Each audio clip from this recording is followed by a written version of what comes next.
Why, hello there. Today, we are going to talk about Victor LaValle's The Ballad of Black Tom.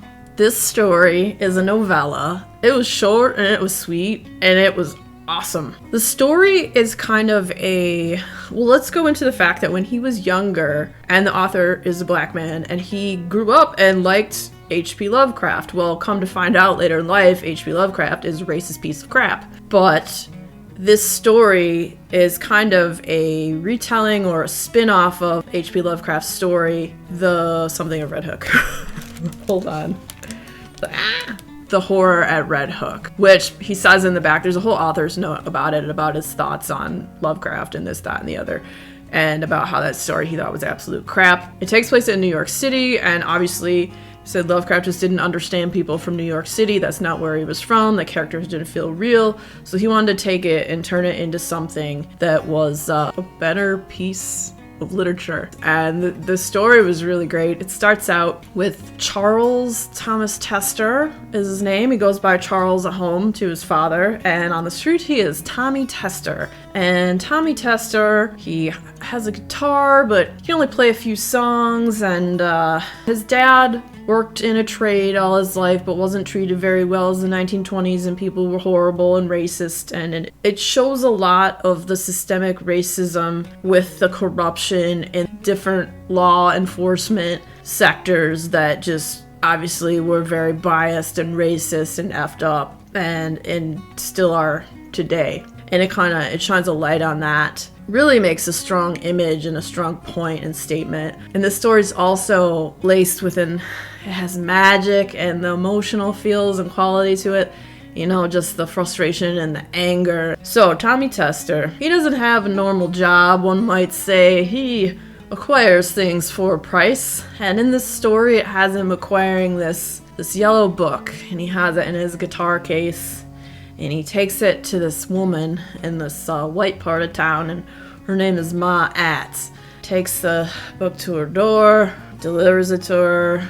She has money for him in the mailbox, and she's like, "What? You didn't open or look at it or touch it?" And he's like, "Nope, sure didn't." She's kind of, something's weird with her, and she's kind of like, we're not really sure if she was she seems like some sort of lady very involved in the occult and weird, mysterious things, and her substance of body, is it partially there and not there? Weird stuff.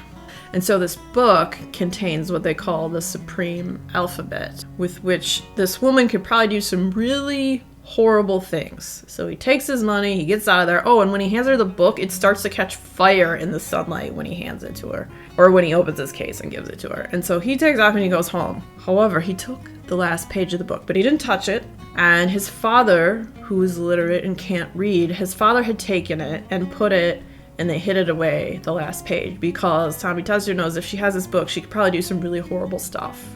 One day he's out on the street, and he's in front of the cemetery, and he's just like playing some music, and this older gentleman approaches him that seems to be, I think looks kind of eccentric possibly, and he talks to him and he's like, "I'd like you to come and play some music at this party that I'm going to have."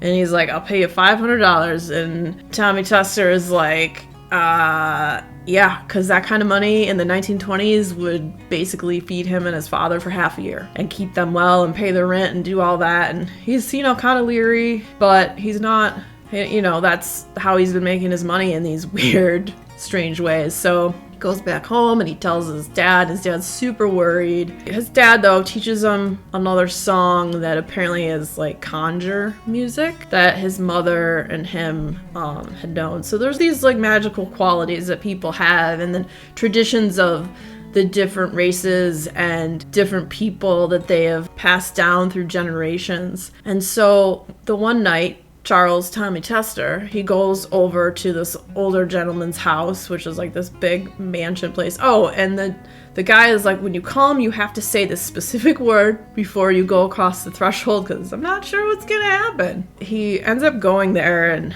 talking to the guy and playing some music, and like no one's there, and he's like, well, I wanted to test his speech out on you. So this older gentleman, he's gonna have this party, and he's inviting all these different cultural people because he is a seeker of knowledge and magic and mysticism and all this weird stuff. And while him and Tommy Tester the one night are in his weird library, like they're looking out the window, and he starts talking about illusion and all these strange things, and he talks about this entity called the Sleeping King and how he's asleep at the bottom of the ocean for now, and how when the king awakens, he will destroy the world. But the people that, you know, serve him and help to awaken him, you know, they'll be rewarded and all this stuff, da-da-da-da-da. But when this is happening, he apparently casts this illusion or something that's happening, and they're looking out the windows, and in the windows is like the ocean and this weird shadowy entity, and Tommy's like, what is even happening right now? And he's like showing him this weird just magical occultish stuff is happening, and at this point he kind of freaks out and runs to the doors to open them, and he opens the doors, and there's this cop standing here, and this is a cop that he had a run-in with earlier on. And he's like, what the heck? And then the older gentleman runs and like slams the door shut in his face. He's like, you can't do that. We are outside right now. And he's like, what do you mean we're outside? And he's like, we're not like currently really inside of time and how stuff works. He's like, if you go out there, you know, who knows what's going to happen to you? Because we're just, you know, we're in some other dimension or somewhere. That happens. He's going to come back the next night. So they wait till the morning, and then he goes home, and then the next day he's going to return for this party that's going to happen. It is very well told. Just the subject matter that it really shines a light on, which I think is important to see and to hear. But also the magical qualities of it and the darker themes and how it was all put together was really well done.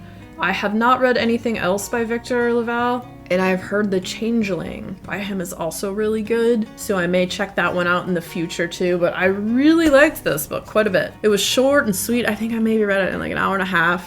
It was a really great story. The characters were good. The weirdness factors of it was fantastic. Also, if you like short horror novellas, the next video coming up will be about another horror novella. And if you had fun hanging out, click that like button, come back, see me again, and we'll talk about more bookish things and weird stuff.